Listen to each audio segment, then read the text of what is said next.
नमस्कार. जनता न्यूजमध्ये आपलं स्वागत आहे.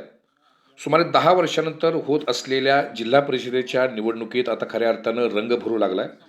भिलवडीत आज वेगवेगळ्या 4 गटांच्या बैठका संपन्न झाल्या.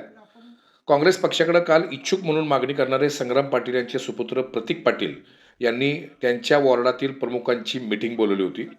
यामध्ये तरुणांचा भरणा होताच, याशिवाय ज्येष्ठ मंडळीही मोठ्या संख्येनं उपस्थित होती.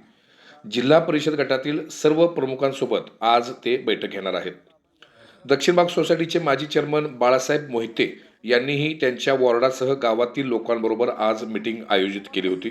ज्येष्ठ नेते आनंदराव भाऊ नंतर मोहिते कुटुंबाला संधी मिळावी अशी समर्थकांची मागणी आहेच. याचबरोबर विश्वजित कदम जो उमेदवार निश्चित करतील त्याच्या पाठीशी ठामपणे राहण्याचा निर्धारही यावेळी करण्यात आला आहे. आमिर सलामते यांनी सर्वपक्षीय कार्यकर्ता मेळावा आयोजित करून अनेक योजनांपासून वंचित असलेल्या युवक कार्यकर्त्यांना एकत्र करून स्वबळावर लढण्याचे संकेत दिले.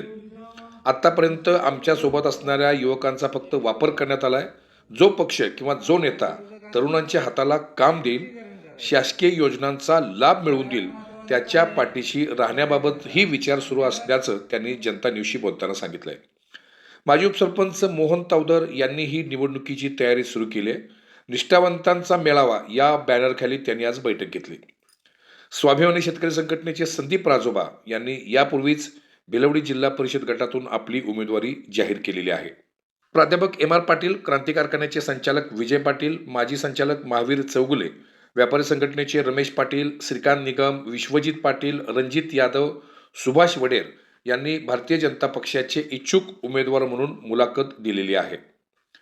भाजपचा उमेदवार नेमका कोण असणार यावरही काँग्रेस, स्वाभिमानी शेतकरी संघटना यांच्या उमेदवारीमध्ये बदल किंवा माघार घेण्याची शक्यता आहे. एकूणच भिलवडी जिल्हा परिषद गटात सर्वसाधारण पुरुष हे आरक्षण असल्यामुळं ही निवडणूक चुरशीची होणार याचे संकेत मात्र आता मिळताना दिसत आहेत. जनता न्यूज, भिलवडी.